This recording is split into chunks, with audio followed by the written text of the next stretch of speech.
Hi guys, welcome to VJ Matrix. இன்னைக்கு நம்ம பார்க்க போகிற படத்தோட ரிவ்யூ என்னன்னா புஷ்பா 2. உண்மையுமே இந்த படத்துக்காக நிறைய பேர் ஹைப்பாக வெயிட் பண்ணிட்டு இருப்பீங்க. படமும் வெற்றிகரமாக ரிலீஸ் ஆயிடுச்சு, ஓடிடிலையும் ரிலீஸ் ஆயிடுச்சு, ஹெச்டி கூட இப்போ இருக்குது, யார் வேணாலும் போய் பார்த்துக்கலாம். சரி, இப்போ வந்து நம்ம இந்த படத்தோட பாசிட்டிவ் நெகட்டிவ்ஸ் எல்லாத்தையும் வரிசையாக பார்த்துடலாம். ஃபர்ஸ்ட் இந்த படத்தோட பாசிட்டிவ்னு எடுத்துக்கிட்டோம்னா இந்த படத்தோட ஸ்க்ரீன் பிளே தாங்க. படம் 3.5 மணி நேரம் ஓடினாலும் உங்களுக்கு 3.5 மணி நேரம் ரொம்ப லேக் ஆகாமல் இருக்கும், ஜாலியாகவே நீங்கள் பார்ப்பீங்க. அதுவும் இந்த படத்தோட ஒரு முக்கியமான பாசிட்டிவ். அடுத்தது அல்லு அர்ஜுன். புஷ்பானா அல்லு அர்ஜுன் தான் அப்படின்னு சொல்லிட்டு ஒரு பெஸ்ட்டான கேரக்டர் டெவலப்மெண்ட் எல்லாமே நல்லாவே பண்ணியிருக்காங்க. இப்போ எப்படி அயன்மேன்னா ஆர்விஜே தான், கேப்டன் அமெரிக்கானா அது வந்து நம்ம கிறிஸ் ஈவன்ஸ் தான், அப்படிங்கிற மாதிரி புஷ்பானா அல்லு அர்ஜுன் தான் அப்படிங்கிற மாதிரி ரொம்பவும் நல்லாவே நடிச்சு கொடுத்துருக்காரு அல்லு அர்ஜுன். அப்புறம் வந்து இப்போ வந்து இந்த படம் வந்து எப்படி இருக்குன்னு நான் சொல்லணும்னா, இப்போ வந்து உங்களுக்கு ஒரு 3.5 மணி நேரம் இருக்குது, என்ன பண்ணுறதுன்னு தெரில அப்படிங்கிறப்ப நீங்கள் இந்த படத்தை போட்டு உட்காண்டிங்கன்னா 3.5 மணி நேரம் நல்லா ஜாலியாகவே போகும். டைம் பாஸ்க்கு இந்த படத்தை நீங்கள் எவ்வளோ நேரம்னாலும் பார்க்கலாம். ஸோ நல்லாவே இருக்கும். அதுவும் உங்கள் ஃப்ரெண்ட்ஸோடலாம் உட்காந்து பார்த்தீங்கன்னா நல்லா கலாச்சிக்கிட்டே பார்க்கலாம். அந்தளவுக்கு ஒரு நல்ல படம் தாங்க இது. குறை சொல்கிறவங்களாம் எதுவும் இல்லை, படம் நல்லா இருக்குது. இதுமாதிரி அதுக்கும் அப்புறம் புஷ்பாவுக்கு ஒரு பெஸ்ட்டான கேரக்டர் டெவலப்மெண்ட் தந்துருக்காங்க. படத்தோட ஸ்டார்டிங்லேருந்து எண்டிங் வரைக்கும் புஷ்பானா அவன் இப்படி தான், இந்த இடத்துலையும் அவன் இப்படி தான் இருப்பான் அப்படிங்கிற மாதிரி அவருக்கு ஒரு நல்ல ஒரு கேரக்டர் டெவலப்மெண்ட் புஷ்பாவுக்கு வந்து எழுதியிருக்காங்க. அது வந்து இந்த படத்தோட ஒரு மிக மிக மிக முக்கியமான பாசிட்டிவ் பாயிண்ட்ஸ். சரி, எனக்கு தெரிஞ்ச வரைக்கும் இவ்வளோ தாங்க இந்த படத்தில் பாசிட்டிவ். நானும் அரை மணி நேரம் யோசிச்சு எழுதினாலும் பாசிட்டிவ் இதுக்கு மேலே ஒன்றும் கொட்ட மாட்டேங்குது. அப்புறம் ஏதாவது 1-2 கூஸ்பல் சீன்ஸ்லாம் இருக்குது, அவ்வளோதான் இந்த படத்தோட பாசிட்டிவ். இப்போ நெகட்டிவ்ஸ்க்கு போனோம்னா நிறையா இருக்கும். இந்த படத்தில் ஒரு மெயின் நெகட்டிவ் என்னன்னா, இந்த படத்துக்கு ஒரு நல்ல பிளானிங்கே இல்லைங்க. இப்போ புஷ்பா 1 பார்த்தீங்கன்னா அவர் வந்து கதையை கடத்துவார். ஆனால் சும்மா கதையை வெட்டினா கடத்தினா அப்படின்னு சொன்னால் யாரும் பார்க்க மாட்டாங்கன்னு சொல்லிட்டு அதுக்கு நிறைய பிளானிங்லாம் பண்ணுற மாதிரி காமிச்சிருப்பாங்க. எக்ஸாம்பிளுக்கு ஃபர்ஸ்ட் தடவை கதையை கடத்தி கொண்டு போகையில் பால் டேங்கரில் கொண்டு போவாங்க. மேலே பாலை ஊற்றி அடியில் வந்து கத்தையை வச்சு கொண்டு போவாங்க.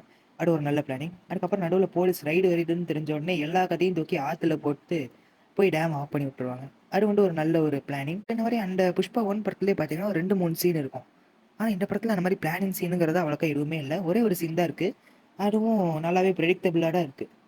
அது வந்து இந்த படத்தோட ஒரு நெகட்டிவ். அப்புறம் அடுத்த நெகட்டிவ்னு பார்த்தீங்கன்னா, படத்தில் அன்வான்ட் சீன்ஸ் நிறைய இருக்குங்க. எதுக்குடா இந்த சீன்லாம் வருது, எதுக்குடா இவன் பண்ணுறான் அப்படிங்கிற மாதிரிலாம் நிறைய வச்சுருக்காங்க. அப்புறம் வந்து ஒரு சில சீன்ஸ்லாம் ஆரம்பிக்கிட்டு அது முடியவே இல்லைங்க. எக்ஸாம்பிள் சொல்லணும்னா ஃபஸ்ட்டு ஃபைட் சீனில் அவர் எங்கேயோ போய் நின்று சண்டை போட்டுருக்காரு. சுட்டு அவரை வந்து தண்ணிக்குள்ளே போட்டுருவாங்க. அவரை தண்ணிக்குள்ளே விழுந்தவர் என்னென்னு காட்ட மாட்டாங்க, திடீர்னு ஃப்ளாஷ்பேக்கு போயிடுவாங்க. ஃப்ளாஷ்பேக்லேயே அவர் இதே மாதிரி தண்ணிக்குள்ளே போய் விழுந்துருவார். ஏதோ பால் எடுக்க போயிட்டு தண்ணிக்குள்ளே மூழ்கிட்டு அவருக்கு அதுக்கப்புறமா என்ன ஆச்சுன்னு காட்ட மாட்டாங்க. எப்படின்னா மேலே வந்துருப்பாரு, அப்புறம் தானே புஷ்பாவே ஆயிருப்பாரு. ஸோ இதெல்லாம் ஒரு அன்ஃபினிஷ்டு இதாகவே வச்சுருக்காங்க. எக்ஸாம்பிளுக்கு சொன்னால் நம்ம புஷ்பா 1 எடுத்துக்குவோமே, அத்தனை ஃப்ளாஷ்பேக் சீன் இருக்குது.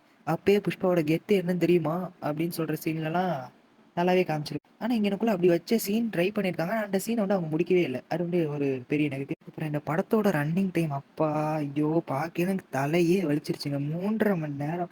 டேய், வேகமாக முடிச்சு விடுங்கடா டே, இந்த வில்லன் அங்கடா நிற்கிறான் பாரு, போய் அட்ரா, என்னடா அவன் சும்மாவே நின்றுருக்க முடியலடா டேய் அப்படிங்கிற மாதிரி தான் இருக்குது. படத்தோட 3.5 மணி நேரம் செவ்வா இழுக்கிறாங்க. படம் ஃபுல்லாக அப்படிதான் போயிட்டு இருக்கு. நான் முன்னாடியே சொன்ன மாதிரி 3.5 மணி நேரம் எங்கேயும் உங்களுக்கு லேகலாம் ஆகாமல் போக தான் செய்யும்.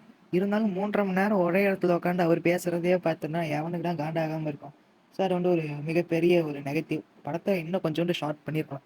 அட்லீஸ்ட் ஒரு 3 மணி நேரம், 2.5 மணி நேரம்னா கூட ஓகே. 2.5 மணி நேரம், 3 மணி நேரம் கூட ஓகே. ஒரு ஆவரேஜாக ஒரு 3 மணி நேரம்னு வச்சுருக்கலாம். 3.5 மணி நேரங்க வச்சு செஞ்சு விட்றாங்க. அப்புறம் நான் சொல்லியிருந்தேன்ல, ஹீரோ கொண்டு ஒரு நல்ல கேரக்டர் டெவலப்மெண்ட் இருக்குன்னு சொல்லிட்டு. ஆனால் இருந்தாலும் என்ன யூஸ்? ஏன்னா எனக்குள்ள வில்லனே ஒரு காமெடி தான் இருக்காங்க. ஃபகத் ஃபாசில் ஒரு நல்ல கேரக்டர் தான். அவரெல்லாம் வில்லனை யூஸ் பண்ண எவ்வளோ நல்லா யூஸ் பண்ணலாம். அதை விட்டு வில்லனுக்கு போய் காமெடி பண்ண விட்டுருக்காங்க. வில்லன் வந்து சாரி கேட்குறேன்னு சொன்னோன்னே ஓகேன்னு சொல்லிட்டாரு. சாரி கேட்டதுக்கு அப்புறம் வந்து புஷ்பா இன்சல்ட் பண்ணி விட்டுருவாரு. அடுக்கு போயிட்டு அழுத்து உட்காந்துருப்பாரு. ஸோ அப்புறம் வந்து இங்கே எனக்குள்ள வில்லன் எல்லாத்துலேயுமே ஒரு சக்ஸஸ்ஃபுல்லாக இருக்கிற மாதிரியே காட்ட மாட்டாங்க. எல்லா இடத்துலையும் ஒரு காமெடி பீஸுங்கிற மாதிரி தான் காட்டுவாங்க. இது ஒரு மிகப்பெரிய நெகட்டிவ். படத்தில் எவ்வளோக்கு எவ்வளோ வில்லன் ஸ்ட்ராங்காக இருக்காரோ அவ்வளோக்கு அவ்வளோ ஹீரோ ஸ்ட்ராங்காக இருப்பாங்க. இதை வந்து நம்ம படம்னு பார்க்காம ஒரு சைக்காலஜிக்கலாக டெஸ்ட் பண்ணி பார்த்தீங்கன்னா, நமக்கு முன்னாடி 2 பேர் சண்டை போட்டுருக்கான். ஒருத்தன் நல்லா பல்காக இருக்கான், இன்னொருத்தன் வந்து ஓமக்குச்சி மாதிரி ஒல்லியாக இருக்கான். இப்போ வந்து அந்த ஒல்லியாக இருக்கவன் ஹீரோன்னு வச்சுக்குவோம், குண்டா இருக்கவன் வந்து வில்லன் வச்சுக்குவோம். இந்த ஹீரோ போயிட்டு குண்டா இருக்கவன் அடிக்கிறான்னு வச்சுக்கோங்களேன்.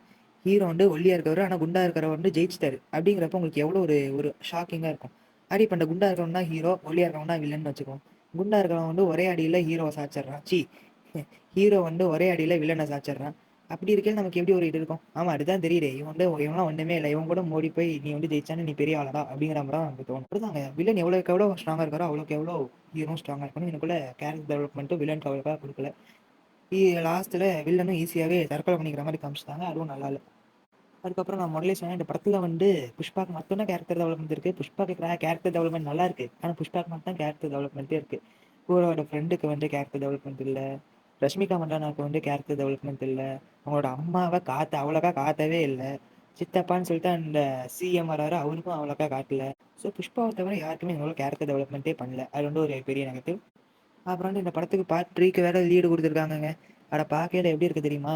ஐயோ, ஃபுல் ஸ்டாப் வச்சு முடிப்பான்னு பார்த்தா கமா போட்டு கண்டினியூ பண்ணுறானே அப்படிங்கிற மாதிரி தாங்க இருக்குது. தேவையே இல்லாத ஒரு பார்ட் 3ங்க. இந்த மாதிரி இந்த படத்தை பற்றி நம்ம சொல்லிட்டே போகலாம். அந்த அளவுக்கு இருக்கு இந்த படத்தோட பெருமைகள். இருந்தாலும் நான் இதோடய வீடியோ முடிச்சுக்கிறேன். உங்களோட தாட்ஸ், வியூஸ், ஷேர்ஸ் எல்லாத்தையுமே வந்து கமெண்ட்டில் சொல்லுங்கள். கழுவி ஊற்றுங்க, என்னைய கூட கழுவி ஊற்றுங்க, ஆனால் கமெண்ட் பண்ணுங்கள் ப்ளீஸுங்க. சரி, ஓகே காய்ஸ், அடுத்த வீடியோ உங்களை பார்க்குறேன். பாய்.